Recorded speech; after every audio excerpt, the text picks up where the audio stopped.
ఆషాఢ మాసాన్ని పురస్కరించుకొని మంగళగిరి టిట్కో కాలనీ మార్గంలో ఉన్నటువంటి శ్రీ కాళీమాత ఆలయంలో ఈరోజు శాకాంబరి దేవి అలంకరణ ఘనంగా నిర్వహించారు. తెల్లవారుజాముంచే భక్తులు పెద్ద సంఖ్యలో హాజరయ్యారు. ప్రతి సంవత్సరం ఈ ఆషాఢ మాసంలో అమ్మవారికి అదేవిధంగా ఈ శాకాంబరి అలంకరణ చేయడం ఆనవాయితీగా వస్తుంది. ఈరోజు ఉదయం నుంచి సాయంత్రం వరకు అమ్మవారు ఈ యొక్క అలంకరణలో భక్తులకు దర్శనమిస్తారని ఆలయ పూజారి కృష్ణ తెలియజేశారు.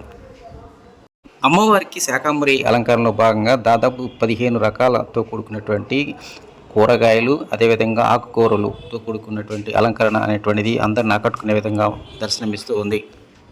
ఈరోజు నిర్వహించినటువంటి ఈ అలంకరణ కార్యక్రమంలో ఆలయ నిర్వాహకులు తమ్మిశెట్టి లక్ష్మణరావు తదితరులు పాల్గొన్నారు.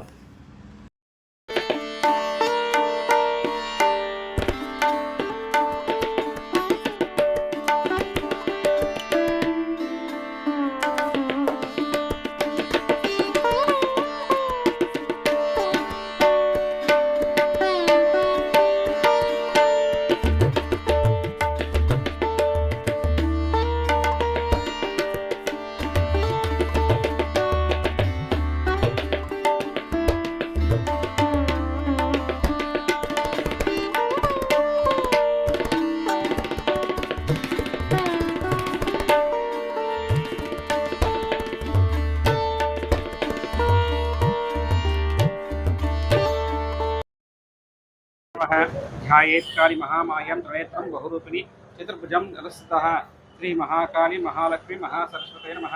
మన మంగళగిరిలో టిక్కో హౌస్ క్రాస్ రోడ్లో గౌతమ్ బుద్ధవరంలో ఉంటుందని శ్రీ రుద్ర సహిత కాళీమాత అమ్మవారి నందు ప్రతి ఏటా కూడాను ఈ యొక్క ఆషాఢ మాసం నందు శాకాంబరి అవతారము అలంకరణ భక్తుల సహాయ సహకారాలతో కమిటీ వారు చక్కగా నిర్వహిస్తూ ఉన్నారు. ఈ యొక్క కార్యక్రమం నిన్న రాత్రి నుంచి అమ్మవారికి అలంకారం చేస్తూ ఉన్నారు.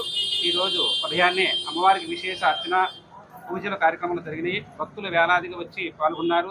ఇంకా భక్తులు సాయంత్రం వరకు కూడా ఈ అవతార దర్శనం ఉంటుంది. కావున ఈ యొక్క అమ్మవారి యొక్క దర్శనం చేసుకొని అమ్మవారి యొక్క అనుగ్రహానికి అందరూ కూడా మొక్కులు చెల్లించుకొని ఆ మొక్కులు తీర్చుకొని మళ్ళా ఇంకేమన్నా కావాలంటే వాటిని కూడా ఈ యొక్క భక్తులందరూ కూడాను మొక్కుకొని మళ్ళీ వచ్చే సంవత్సరానికి ఇదే విధంగా వాళ్ళు కూరగాయలు అవి సమర్పించుకుంటూ ఉంటారు.